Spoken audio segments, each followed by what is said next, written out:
नमस्कार, मैं हूं अजय चोपड़ा और मेरे YouTube चैनल पर आप सबका बहुत बहुत स्वागत है। तो मैं आज बना रहा हूं एक बहुत ही ब्यूटीफुल सा पिज्ज़ा पुलाव। जी हाँ, पिज्ज़ा के सारे फ्लेवर्स एक पुलाव के अंदर। और दूसरा बना रहा हूं वर्मिसेली का पुलाव या उपमा, आप जो भी उसे कहें। बनता बहुत ही टेस्टी है, बहुत ही सिंपल रेसिपी है, लेकिन झटपट बन जाए, टेस्टी हो, अमेजिंग हो, और क्या चाहिए। चलिए शुरू करते हैं। सबसे पहले पिज्ज़ा पुलाव बनाना। एक पैन में तेल गरम करेंगे, उसमें डालेंगे थोड़ा सा चॉप किया हुआ गार्लिक को अच्छे से भूनेंगे और साथ में डाल रहा हूं मैं ऑरिगेनो और चिली फ्लेक्स। वही पिज्ज़ा के फ्लेवर्स अब चावल में आने वाले हैं। जैसे ही गार्लिक थोड़ा ब्राउन हो जाए उसके बाद अनियन के डाइसेस डालेंगे। अनियन के डाइसेस को ना हमें ज़्यादा पकाना नहीं है, क्योंकि वो क्रंच तो नहीं रहेगा, पुलाव है, पक जाएगा, लेकिन फिर भी थोड़ा सा एक हल्का सा बाइट आएगा। मैं डाल रहा हूँ कैप्सिकम के डाइसेस। अब इसके ऊपर हम डालेंगे ऑलिव, हैलापिनो, वही सारे पिज्ज़ा में जो जाती हैं। कॉर्न भी डाल सकते हैं आप, चाहें चिकन डाल लें, प्रॉन डाल लें, जो चाहे डाल लें। खैर, पिज्ज़ा की टॉपिंग्स तो हमेशा आपकी थी, है ना। बेस और सॉस का जो कहानी थी वो किसी और की थी। अब यहाँ पे वही हो रहा है। डाल दिया जी कैप्सिकम।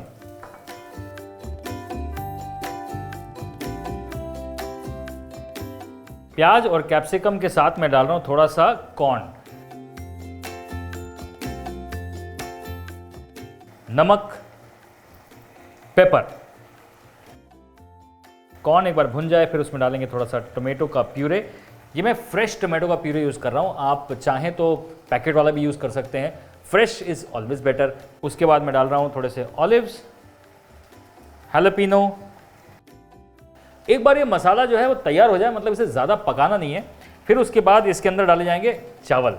चावल को हमने सोक कर लिया है 1 घंटे। वही बासमती चावल, 1 घंटा सोक, 1.5 गुना पानी, कहानी वही रहने वाली है। अब ये पिज्ज़ा पुलाव, मतलब पिज्ज़ा के सारे फ्लेवर्स पुलाव के अंदर आने वाले हैं। बहुत ही सिंपल सी चीज़ है, लेकिन पिज्ज़ा का मेन इंग्रेडिएंट चीज़ वो लास्ट में आएगा। जैसे ही पुलाव खुलेगा उसके ऊपर ढेर सारा चीज़ ग्रेट करके डालेंगे, मज़ेदार हो जाएगा।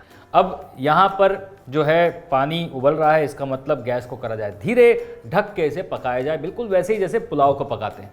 अब यहाँ पर हमने सारी वेजिटेबल्स डाली हैं। आप चाहें तो इसके अंदर चिकन डाल सकते हैं, प्रॉन डाल सकते हैं, जो आपका मन चाहे वो डाल सकते हैं। जी हाँ, खुली छूट है।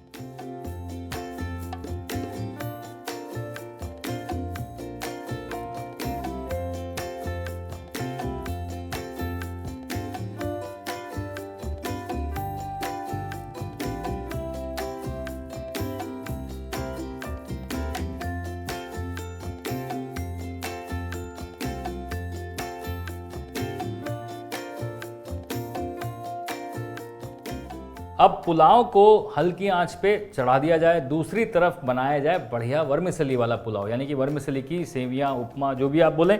ये वर्मिसेली वही है जो पैकेट में मिलती है बाजार में, हल्की सी मोटी होती है। कुछ लोग इसे रोस्ट करके बनाते हैं, कुछ लोग इसे कच्चे से बनाते हैं। मैं रोस्ट करके बनाता हूँ क्योंकि फ्लेवर अच्छा आता है। और इसमें हम डालने वाले हैं थोड़ा सा मोमो वाला स्वाद, यानी कि शेजवान चटनी। तो इसके लिए हल्का सा इसको टोस्ट कर लेते हैं पहले।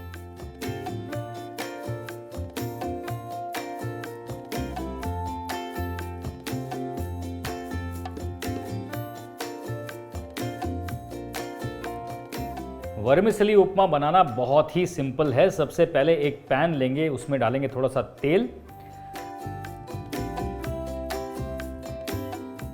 कड़ी पत्ते का तड़का इसमें मैं दे रहा हूं, और उसके बाद सारी वेजिटेबल्स इसमें जाएंगी। ज़्यादा कुक इसे नहीं करना है।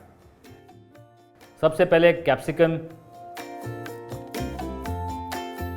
फिर गाजर, प्याज, मटर, थोड़ा नमक डालना है,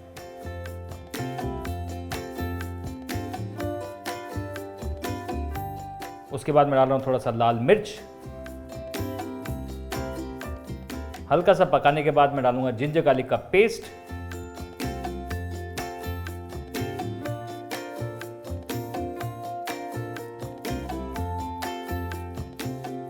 इसके अंदर डाले जाए ये शेजवान चटनी, इससे बहुत अच्छा फ्लेवर आएगा।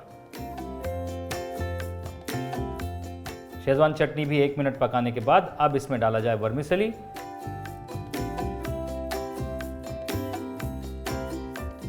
उसे मिक्स करके पानी डाल के इसे पकाना है।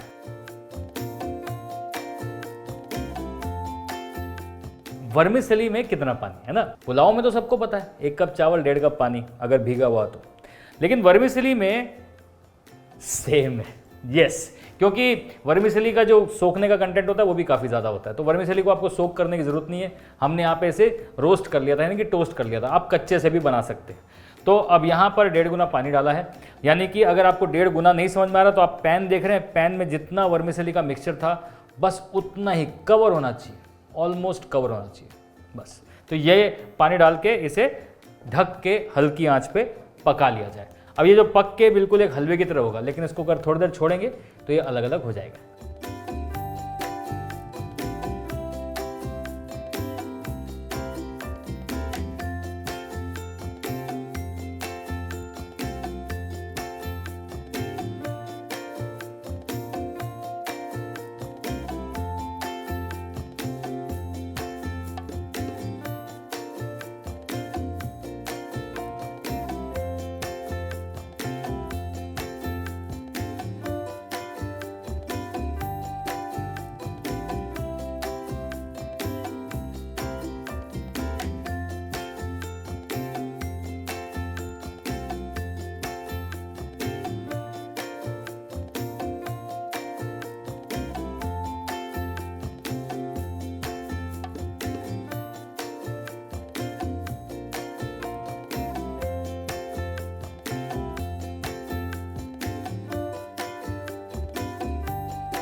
अब यहाँ पर दिख रहा है बिल्कुल पिज्ज़ा जैसा, टेस्ट भी पिज़्ज़ा जैसा है पुलाव, और यहाँ पर वर्मिसेली एकदम बढ़िया वाली।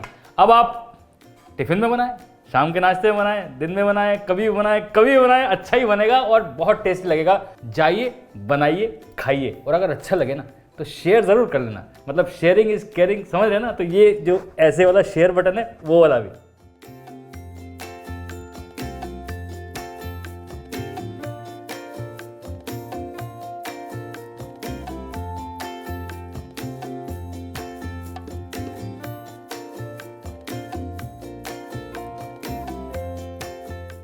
The big daddy chef cookbook Amazon और फ्लिपकार्ट दोनों पर अवेलेबल है, और इसमें सारी रेस्टोरेंट स्टाइल डिशेस, उनको बनाने का तरीका पूरी तरीके से डीकोड किया है। आसानी से इस बुक को अपने सामने रखिए और खाना बनाना चालू कर दीजिए। Amazon और फ्लिपकार्ट का लिंक नीचे डिस्क्रिप्शन बॉक्स में।